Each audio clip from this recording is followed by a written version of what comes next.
Hello everyone, welcome back to ptet.chemistry channel. So in this tutorial video, we'll go through this analysis and evaluation paper. So analysis and evaluation is a very important practical skill, and this is part of that analysis and evaluation paper that I assigned the class. It's a year 9 class which has just finished learning about moles and stoichiometry, and as such they would have encountered this idea of compounds that is hydrated with water of crystallization. So these are what you call hydrated compound.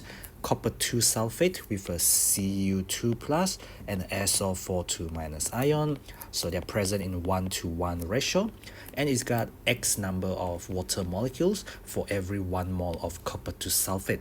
So this is interpreted as the formula in terms of 1 mole of copper 2 sulfate and X mole of water molecule. So in this type of experiments, so what you do is you apply heat to the hydrated copper 2 sulfate, and you will kick out the water crystallization. Initially, if you do this in a boiling tube, as you will realize from one of my experimental tutorial video, specifically titled water crystallization, in a boiling tube you will see the water vapor condensing on the upper part of the tube, and therefore you will actually see colorless droplets forming on the upper part of the tube where it's actually colder.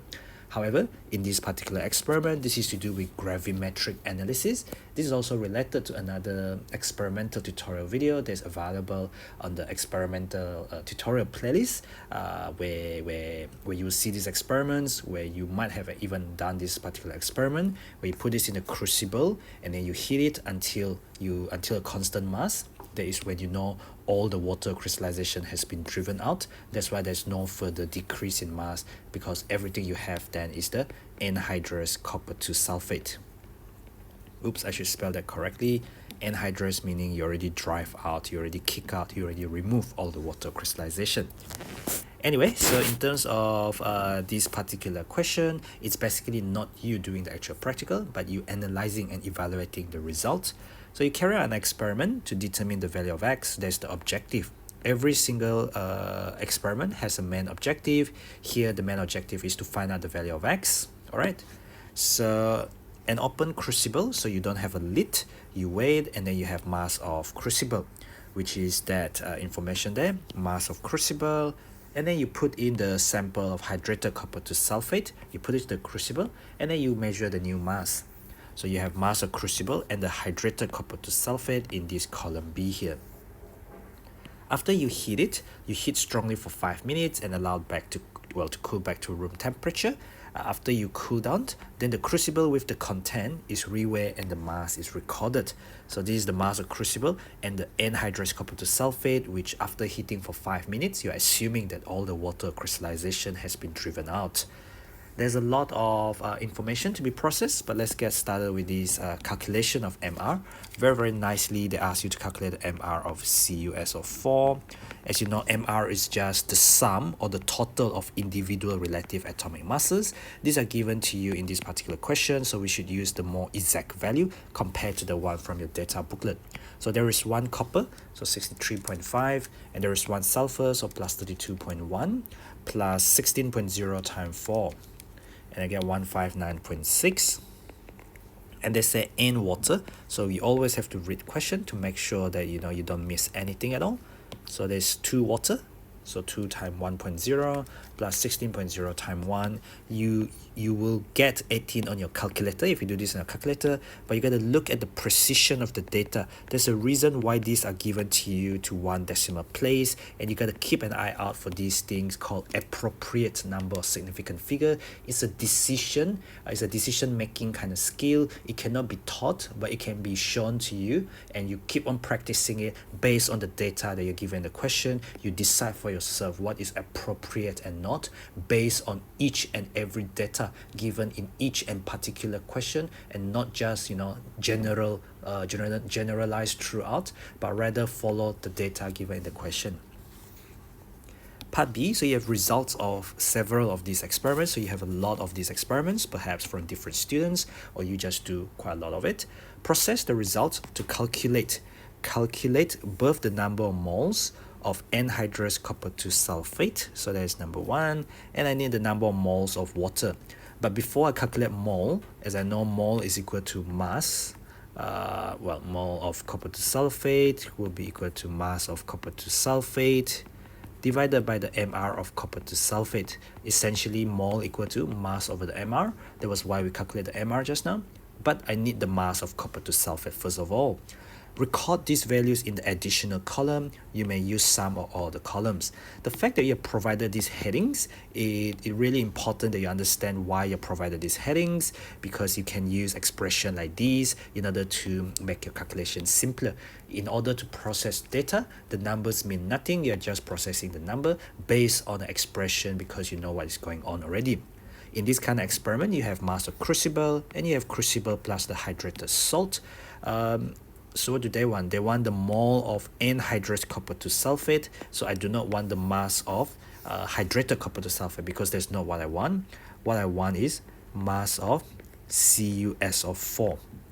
And I have to put down the unit as per the custom. I have a stroke and then the unit itself so that I don't have to write down the unit for each of the masses. You will see that each of these masses are recorded to 2 decimal place. So it's a mass balance that can record to 2 decimal place. To calculate the mass of copper 2 sulfate, this is the anhydrous copper 2 sulfate.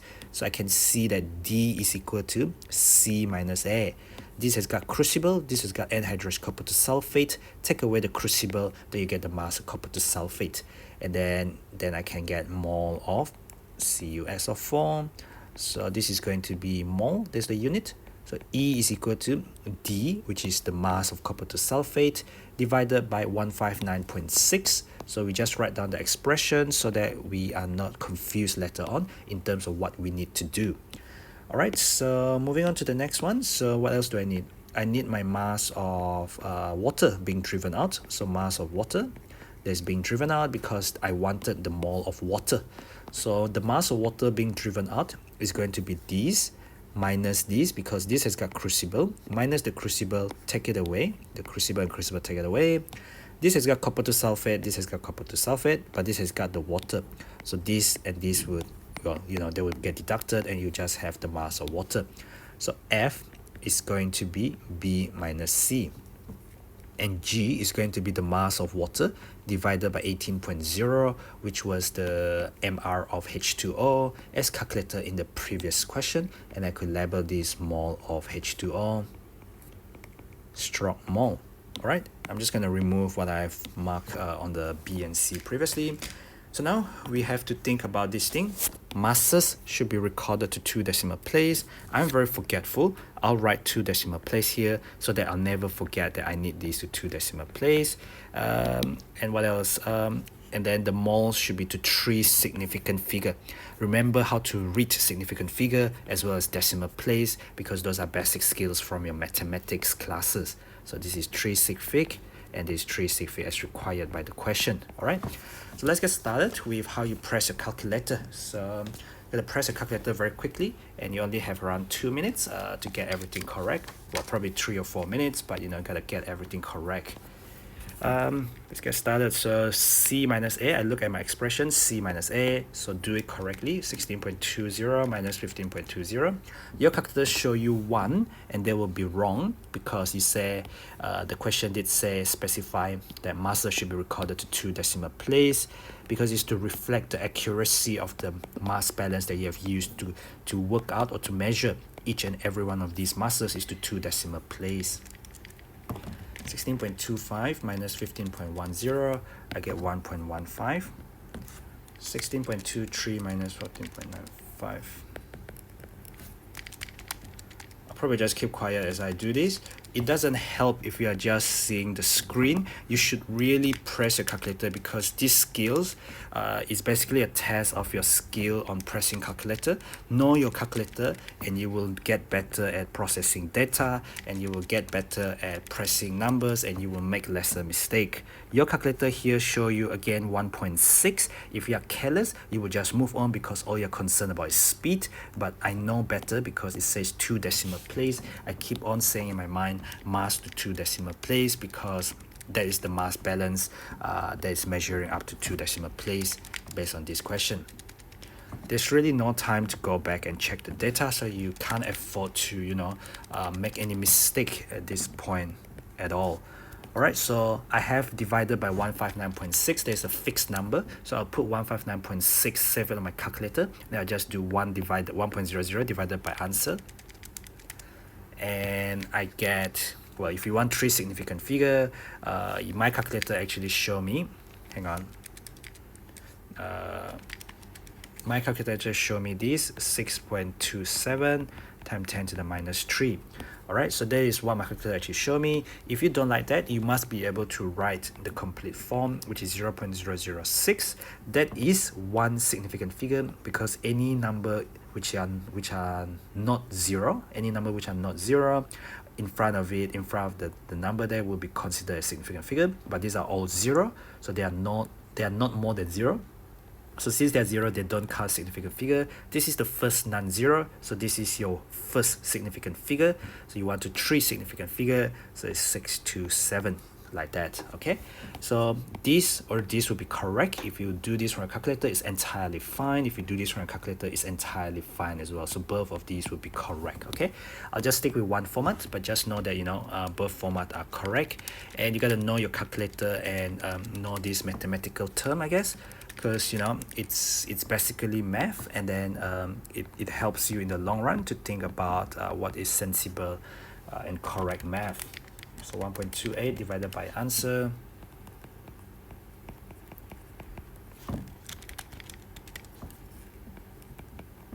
so this is 8.40 times 10 to the minus 3, because on my calculator it show 8.3959897 times 10 to the minus 3.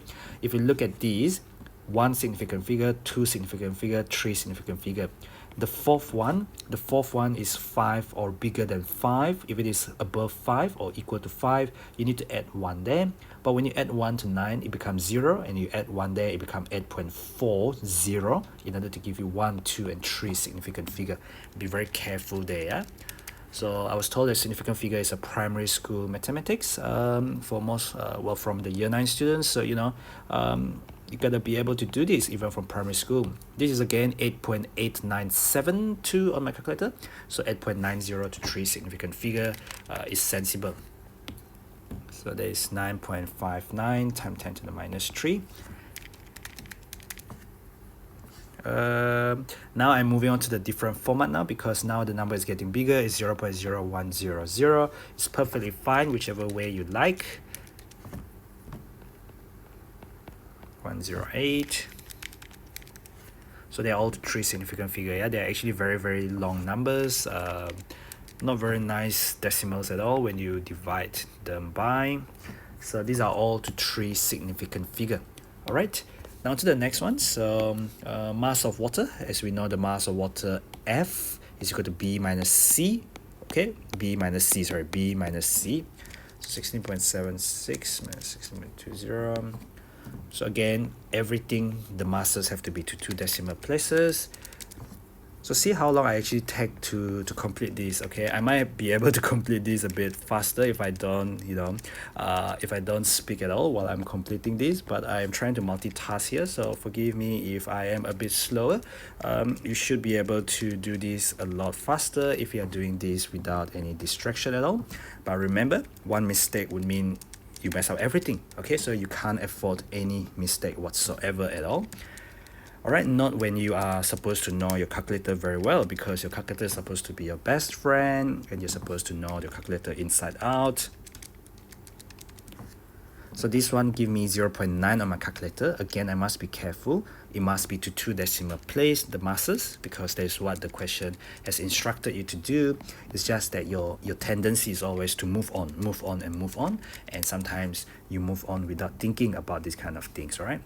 They say to 2 decimal place and not 3 significant figure, because the masses is 2 decimal place according to the question, yeah?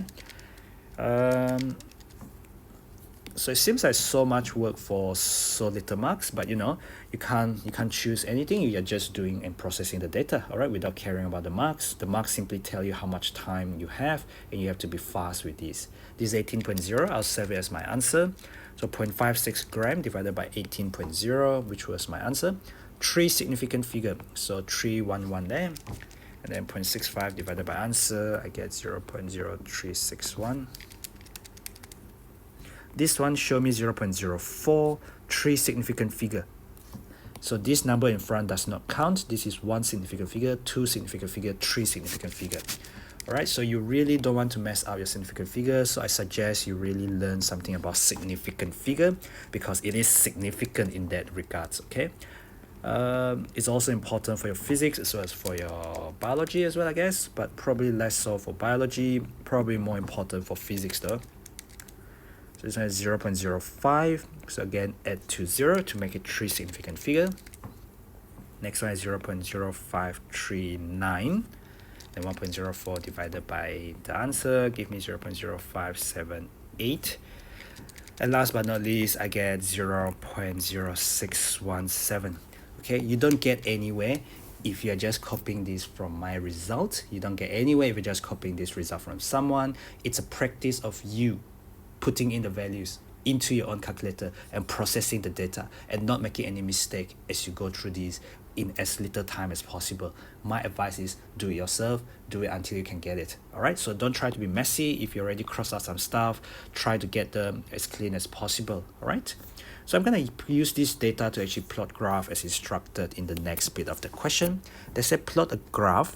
All right, you wanted the mole of anhydrous copper 2 sulfate, so that's on the x-axis, as well as moles of water on the y-axis. Draw the line of best fit. So there's one line and you're drawing a straight line actually. So a line of best fit does not mean you just join each point by drawing a straight line. It doesn't work that way in upper secondary, not in real science. We're talking about real data here, data, whatever you want to call it. But yeah, they say it's recommended you do not include the origin. It is what they're recommended, but I really think that I probably should draw the origin here because there's something I want to show you that will make more sense if it cuts through the origin. But anyway, probably they say it's recommended that you do not. Probably it wouldn't matter that much then, okay?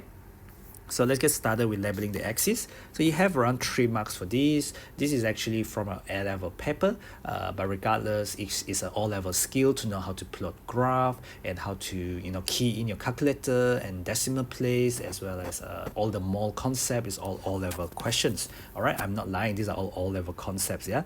So what we'll do is, the first thing you shouldn't do is do not label and do not write inside the line. Always have your values and labels outside the squares so that you can do it better.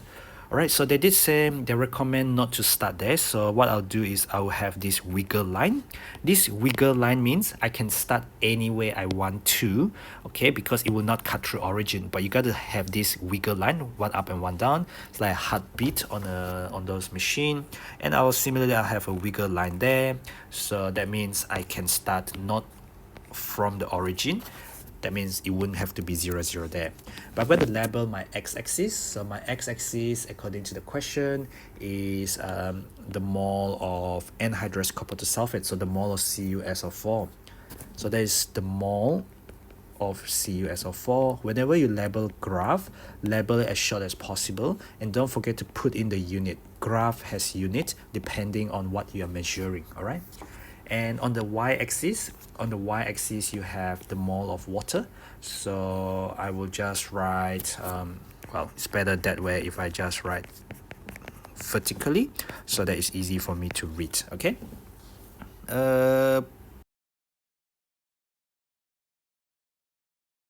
Is that a good idea? Probably not a good idea. Probably I'll just write it the other way around. So let me see, mole of water. Mole, okay?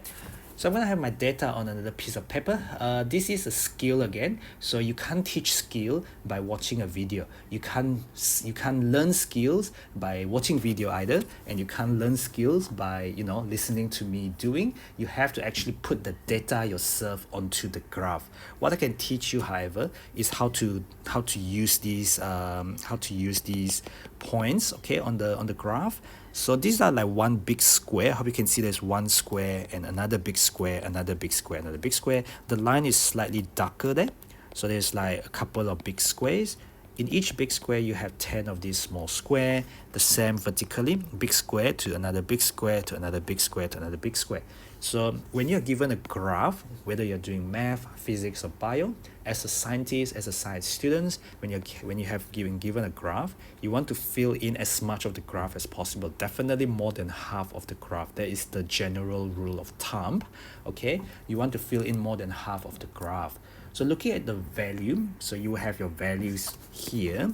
So this is 0 0.0123, these are 0 0.00627. So essentially we start from 0 0.006 minimum to 0 0.013 maximum. Okay, so that will be from the minimum 0 0.006 all the way to 0 0.013. So that's on the x-axis, isn't it? This is the x-axis, mole of copper to sulfate. So if I have 0 0.006, 7, 8, 9, 10, 11, 12, 13. So I think I just have enough there. So if I have 0 0.006, and then I have 0 0.007, 0 0.008, 0 0.009, 0 0.010, and then this is 0 0.011, 0 0.012, and 0 0.013. So at least I know my x-axis is covered up until the maximum, which is around 0 0.0123 from your data, and the lowest is around 0 0.00627, which is greater than this value. So I'm okay on my x-axis. On my y-axis, however, so the lowest would be 0 0.03, lower than that, and the highest would be 0 0.07, higher than 0 0.06. So 0 0.03 and 0 0.07, let me think. 0 0.03, 4, 5, 6, 7. But then you still have, if you stop here, if I just show you a bit smaller, if you only have 3, 4, 5, 6, 7, you're only using this bit of the graph, and that is not a very good trick as a science student. You want to use more than half of the graph. So instead of having one of these big square, what I can do is I can take two of the big square, I guess, 0 0.03. How about if I have that as 0 0.04, and then I will have two big squares 0 0.05, and then two big square as 0 0.06. And what was my maximum again? My maximum was 0 0.06, so I want it up to 0 0.07. So at the moment, you can see that I have used, my highest is around there, I have used more than half of the graph, and that's alright. I removed my level for my y-axis a bit there, but I must remember to put them in again. So I can put them in right now so that I'll not forget to put them in. So this is mole of H2O, and this is mole. Alright, so now it's time to put in numbers on the graph. Well, not numbers. So you have your data. So your first data is 0 0.00627. How do you decide 627? All right, so this is 0 0.06, 0 0.007. So you're looking at 627.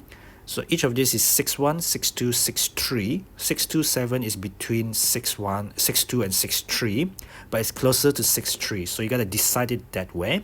It's closer to 63, 1, 2, and 3. And then the y-axis is 0 0.0311, 0 0.0311. This one is 0 0.03, this is 0 0.04, so this is 0 0.035. So you got to learn to read your own graph, which means 0 0.031 is going to be two of these small square. 3,1 is small square like this, 3,2 is another two small square, 3,3 is another two small square, and 3,4 is another two small squares. All right, so what do we want? We want 3,1,1. So 3,1,1 is going to be closer to 3,1, so essentially you're just reading 3,1. And you want 627. 627 is close to 6,3 and then 3,1, somewhere around there. So it's close to 6,3 because it's 627, and you want 3,1,1. So 3,1,1 is close to 3,1 there. So that's our first point. Okay, you got to be able to do this very quickly as well. Plotting in graph, quickly but also correctly. So you got to learn to read your axis, because it's your own axis, and you don't get any better at this unless you actually put it into practice. Graphing skill is very, very important in science as well as mathematics, yeah, not just in chemistry but in physics, in biology as well. Next one is 721 and 361. 721 is going to be closer to 72 because this is 7 and this is 8. This is 75. So 721 is closer to 72, which is somewhere along here. And then it's 361. 361, 721. 361 is going to be closer to 36. So 36 is around there. So 721 and 361 is going to be roughly around there. Okay. 802 and 400. 802 is closer to 8 and 400.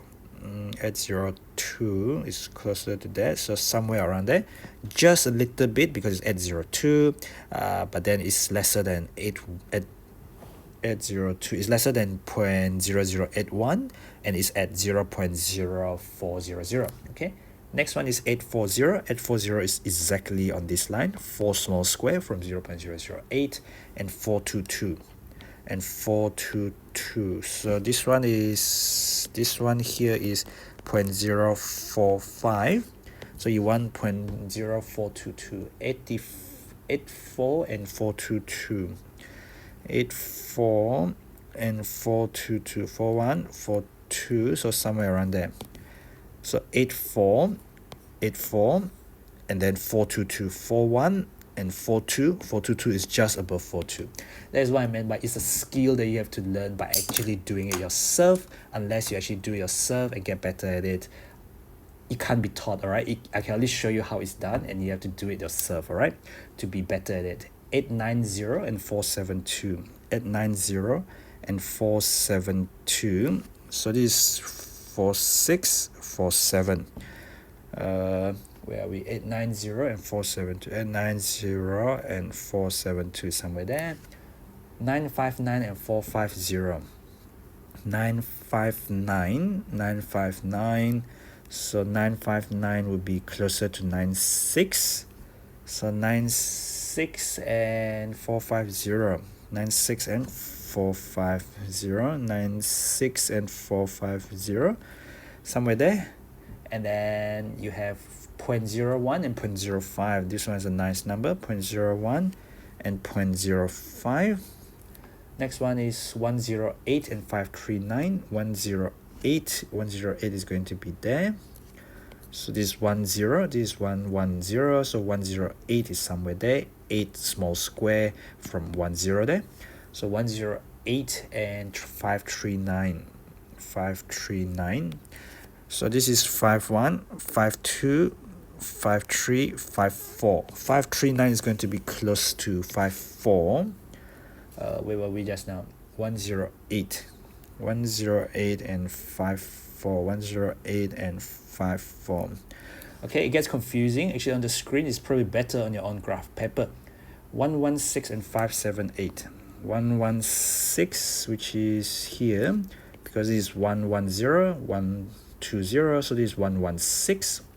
116, so somewhere along this line, 116 and 578. 578.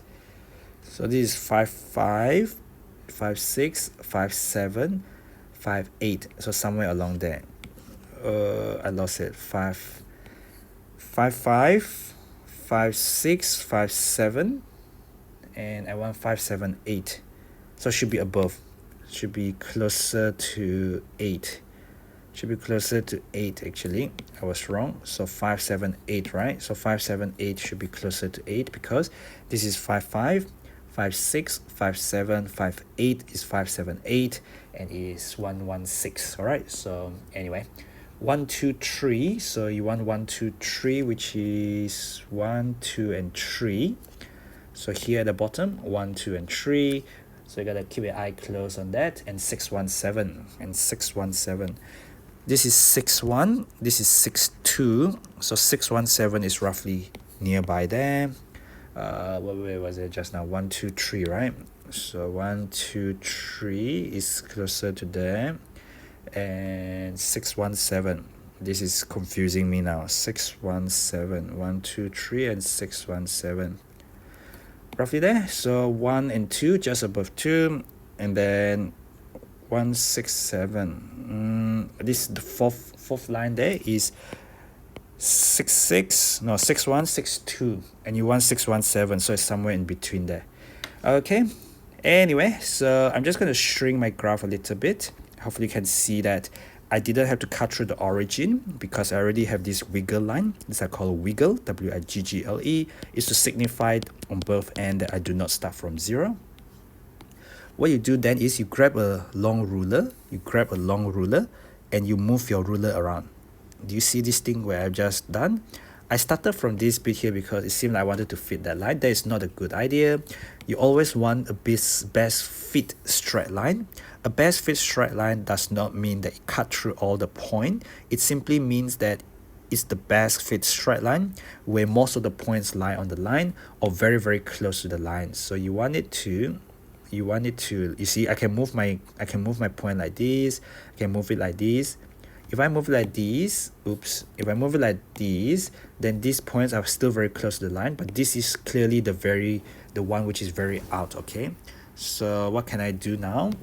Whatever I do, this point will always be out because you can see the line is clearly stating like a straight line around there. So let me try and draw another one. So this is what you play around with your ruler, okay? Or I can start from the other end, perhaps. It will be better.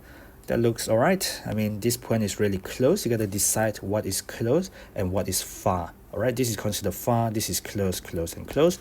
Out of 1, 2, 3, 4, 5, 6, 7, 8, 9, 10. Out of 10 points, if you have what, 7 or 6 points out of 10 that lie close or on the line or very close to the line, is considered reliable data because 1 or 2 things are clearly out of the way. Either that thing is someone did a mistake with the calculation, or there's some sort of experimental error with it. All right, so now that we got the information, they want us to circle and label on the graph which one is anomalous. Anomalous means out of ordinary. You expect all the points to be on the line. Obviously that one is out of ordinary. Actually, I might have made a mistake here. There is something wrong with my data. Did I forget to key in one thing, which is the 959? Is that correct? 959 and 450.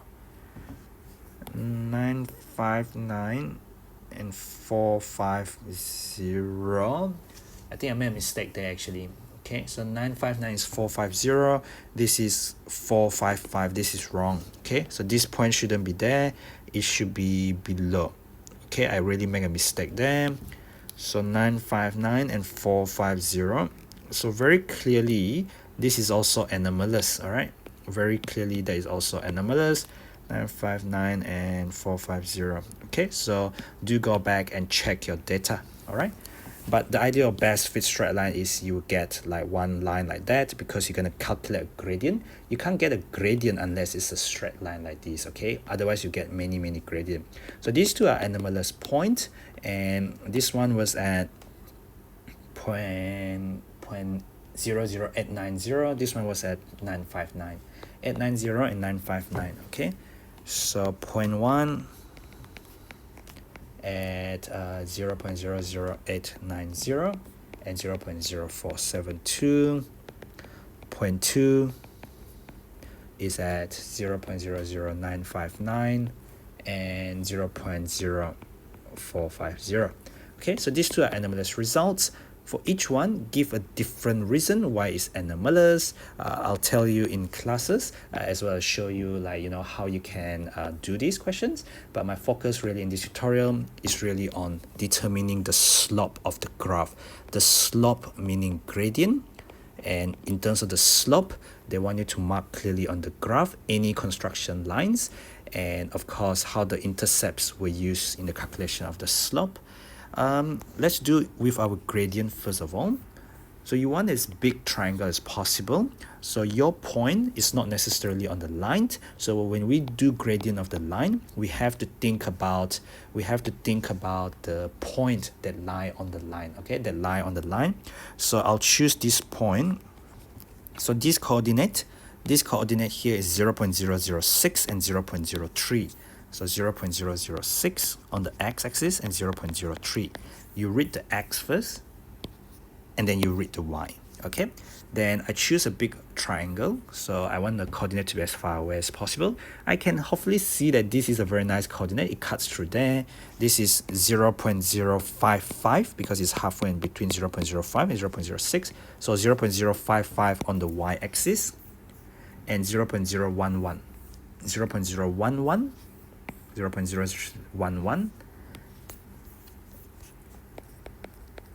and then 0.055 on the y-axis. So here 0.011 here and 0.055 in between 0.05 and 0.06. So this is your x-axis, y-axis, x-axis, y-axis. Since you've got 2 points, you can calculate gradient. So the gradient is going to be the change in y2 minus y1, divided by the change in x, x2 minus x1. As with any calculations, you want to avoid a mistake and you want to be easy enough to backtrack on the mistake. You get 5 times 10 to the minus 3. So 0.025 divided by 5 times 10 to the minus 3, I get exactly 5. And by right, I should really run it out to 3 sig fig based on the data. But anyway, I just take it as a win, I guess. Or perhaps I can do it to, okay, maybe 5 is too little. Okay, 5 is probably all right. Okay, it's just the way it is. It doesn't need to be that number.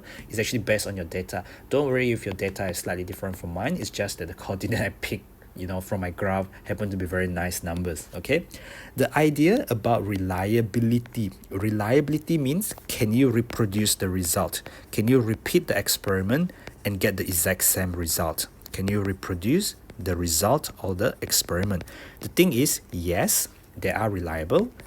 The results are reliable. And how can you say they are reliable? They are reliable because out of the 10 points, okay, earlier we talked about, of the 10 points on the graph, 8 are on the line. 8 are on or very close to the straight line relationship, to the straight line, or you can think about linear line. As you know, linear equation, linear graph, linear line, whichever one you like. Very close or lie on the straight line itself, because out of the 10 points, only 2 are out of ordinary. The rest are pretty much really close to the straight line equation itself. Okay, now use the value of your slope. Basically your gradient. Calculate or suggest the correct formula. They want for the hydrated copper to sulfate. As we know, our gradient is equal to the mole of copper to the mole of H2O, because there is your y-axis, over the mole of CuSO4. Remember earlier on you have CuSO4 dot XH2O going to CuSO4 plus XH2O. I said that this is 1 mole and this is X mole. So the mole of water is to the mole of copper 2 sulfate from the balance equation. From the balance equation is going to be equal to X is to 1 mole, X mole is to 1 mole. But the gradient itself that you just calculated, depending on what value you have, mine just happened to be a perfect whole number. It doesn't need to be because it's based on your diagram. So X is equal to 5, but that is the number, that is your objective, to find X. But here, the question is not what is X. If you read the question, what's the correct formula for the hydrated copper 2 sulfate? Therefore, it should be CuSO4.5H2O is the formula. So always focus on, what the question is asking you to do. Well, now they want you to explain. Actually, I should have explained it down there. Okay, I should explain it down there, where X equal to 5 down there. And since they want me the formula, well, I get CuSO4.5H2O is the correct formula for the couple to solve it. All right, so I didn't answer the question on analyzing the errors. This is called analysis and evaluation, but I'm more focused on the evaluation of the results, and I'll discuss the analysis in classes when we have the chance in classroom itself. All right, so thank you for watching, and I hope that has been useful, and hopefully you get to see the idea that this is a very beautiful sort of analytical result, a very beautiful result that overlaps with what you have learned in theory about reacting masses, about this thing which actually done the practical as part of gravimetric analysis experiments a few weeks ago, or a while ago, actually depends.